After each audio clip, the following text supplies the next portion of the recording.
په خوست کې د کبانو د روزنې دا فارم چې په 6 جریبه ځمکه کې جوړیږي شاوخوا 15 میلیونه افغانۍ لګښت پرې راځي. ځایي اوسیدونکي وایي چې د دې فارم له جوړېدو سره به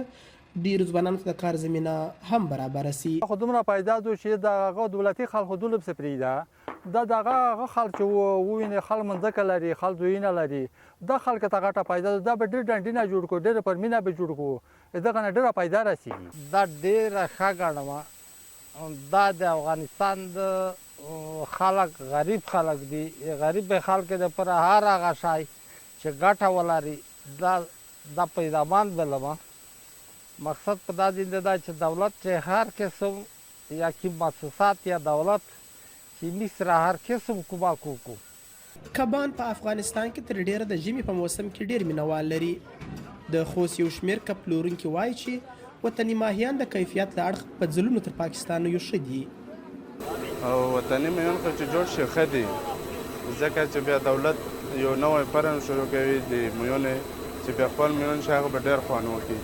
نو بیا بل ته څه ضرورت دی چې پاکستان نه میون وروړي یا د بل ځای وروړي چې خپل میون خو هغه میون خلک مینوال ډېر دي ډېر ځکه چې موږ ته چې په دې ځای کې تازه میون مو تر ورسېږي خو ښه ده چې خلک هم ډاډه وي چې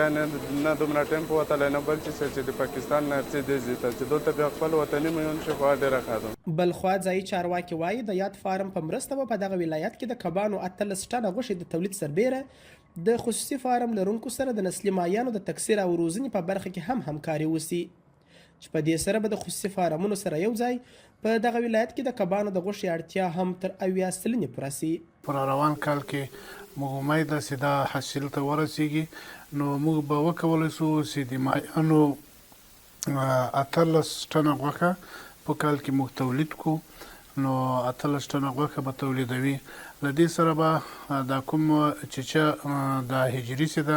له دې څخه چې کوم ماهیان تولیدېږي هغه به هغه نسلي ماهیان هغه کیفیته ماهیان هغه به موږ د خوست نورو هغه شخصي سکتور سره همکاري کوو او هغو ته به ورکوو.